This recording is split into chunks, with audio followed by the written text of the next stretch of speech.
and welcome to my channel. Today I am going to make a perfume box from polymer clay, and I rolled out a piece of brown clay on a setting 6 that is kind of a middle setting on my pasta machine.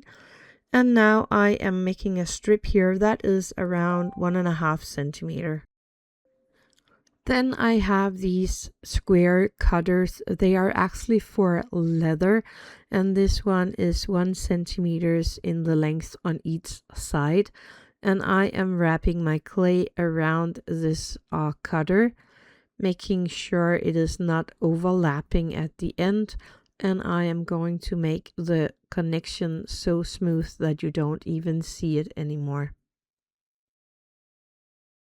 When I am happy with the connection, I am going to place this onto some more of the rolled out clay, and I'm going to cut around this piece here so that I have kind of a, I was almost saying a bottom, but this is going to be the top of the perfume box. So it's kind of the lid that we are making right here. And again, after cutting out the lid, the top for this lid here, I am making sure that I am smoothing down the connection between the top layer here and the sides, so that you don't see the connection when it's all done. So I'm taking my time with this, using my tool and my finger to make sure it looks pretty good.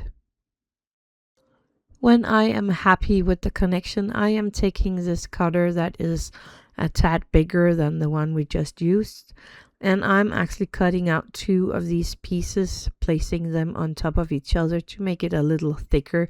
You could roll out the clay a little thicker if you wanted to. And I'm gonna do the same one with the one I already wrapped in clay. So now I have to bake this one first, otherwise I will break that piece. So I'm gonna bake that first. So I am going to do a round one, and I'm gonna do that the exact same way.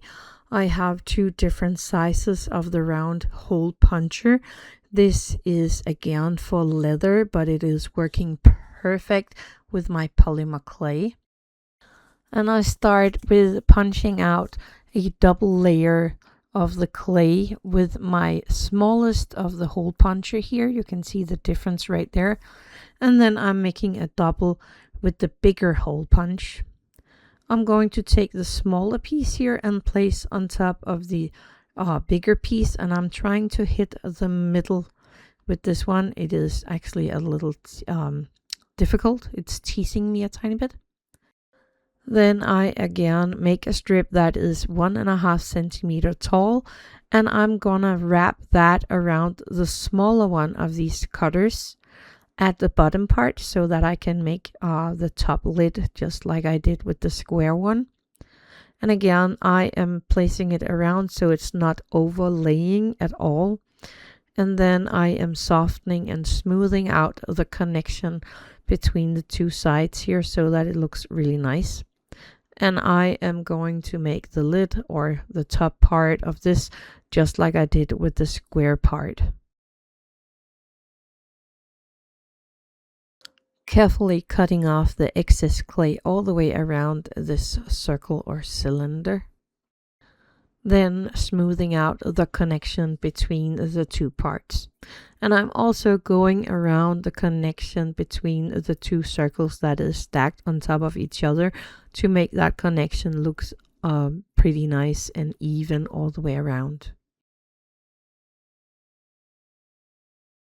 After baking all my parts, I am carefully getting this piece off that cutter. It is a bit difficult. I'm using a needle tool here to poke in between the metal and my clay and kind of lift up the clay. This way I can loosen it and get it off. But it is kind of difficult, but you can do it.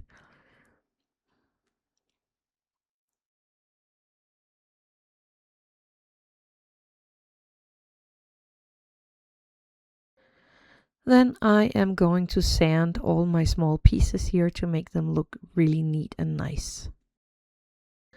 Then I went to Pinterest. I hope I said that right. And I found some flowery pictures that I could make these kind of ribbons from, or labels to place around the lid on these boxes for perfume. This is not my pictures, so I'm not sure that I should place it for download, but I'm gonna do it. And if anyone is against that, please let me know, then I will take the print file down again. But for now, you can find the print file in the info box below. I used my paper glue to glue these onto these lids. So the round one is not as long as the one for the square lid. And please remember, when you are placing this on there, first of all, get the glue into the corners. The picture is turned the way around so that the cap here is the top. The opening is the bottom, and then I just glue that all the way around this little cylinder that we made.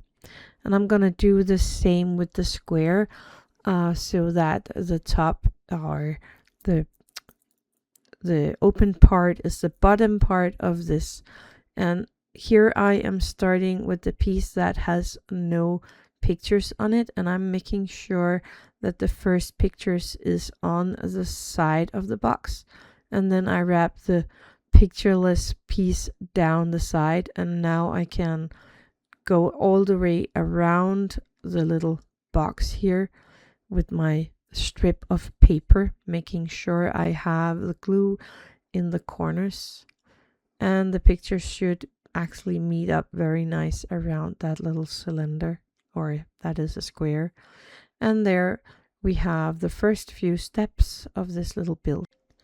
Then I have a few metal jewelry, I think they're called findings, and I am gluing that on top of the little box with my super glue, and I am placing a tiny bead on top of that so that you kind of have a little handle to open this little box with. And I'm doing this on both of these small boxes that I have here, the square and the round one.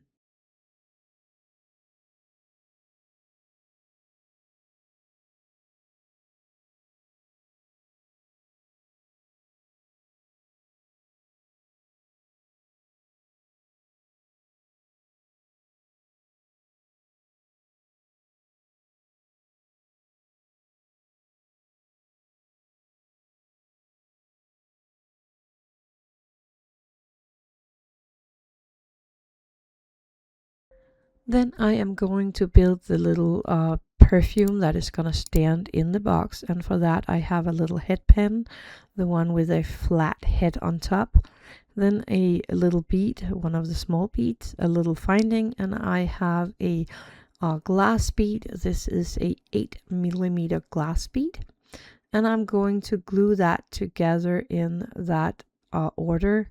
So first the little bead, then the finding, and then the glass bead. And I'm gluing everything with my super glue. Sadly, I run out of super glue gel, so I'm just using one of these normal super glues, and I hate those because I have glue all over when I'm done with this. I'm sorry that I'm out of frame right here, but my super glue just went dry. There was nothing left, so I had to switch to some Yoo-hoo super glue gel instead. But here is the little perfume all done, and I'm gonna glue that on the bottom part of one of these, making sure it is straight in the middle, sitting straight up and down, so that the lid is fitting nicely on top of that. And you could stop right here and just leave that little box with the little perfume in there, just like this. But you know me, I like to do the things a little more different than just the easy way. So I take my fixed glue non-permanent here. This is a glue that is really, really sticky when it's dry, and it will always stay sticky. Um, and I am taking a tiny bit of that and I'm placing that around the lid, the top of the lid, a tiny bit down the sides as well. And on the bottom part, I am doing the rim all the way around the edge. And then I'm gonna leave that for a few minutes to dry before I place that leaf gold or leaf silver on there.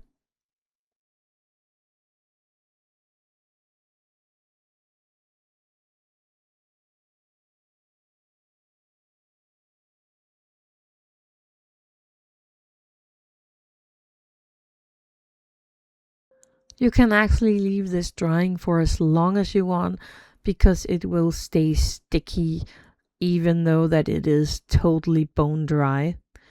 I am going with my leaf silver because I have my findings in silver. If I had put that on in gold, I would do it with gold. I did a few with gold as well. I'm not sure I show you that here, but you can do that as well if you want to.